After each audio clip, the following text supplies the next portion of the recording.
এমন প্রধান বিচারপতিও পেয়েছি যারা মানবাধিকার লঙ্ঘনের ক্ষেত্রে নেতৃত্ব দিয়েছেন, বাংলাদেশের নির্বাচন ব্যবস্থা ধ্বংস করার ক্ষেত্রে নেতৃত্ব দিয়েছেন, বাংলাদেশের গণতন্ত্র ধ্বংস করার ক্ষেত্রে নেতৃত্ব দিয়েছেন এবং যারা গুম, বিচার বহির্ভূত হত্যাকাণ্ড এই সমস্ত নিজের চোখে দেখে সমস্ত কিছু উপেক্ষা করেছেন এবং যেই সমস্ত বিচারক এই মানবাধিকারের লঙ্ঘনের পক্ষে সোচ্চার ভূমিকা রেখেছে তাদের শাস্তি দানে ব্যর্থ হয়েছেন। আনফরচুনেটলি এই ধরনের বিচারপতিদের কেউ কেউ এখনো আমাদের এখানে রয়ে গেছে।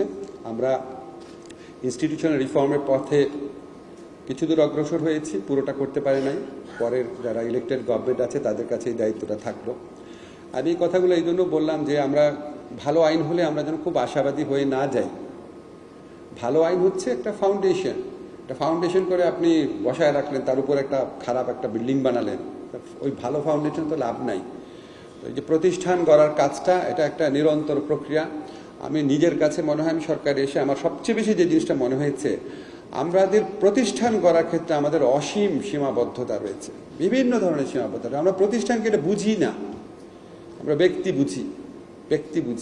আপনি বলতে পারেন যে শুধু পলিটিক্যাল পার্টি নয়, সমস্ত জায়গায় আমরা ব্যক্তি কেন্দ্রিক।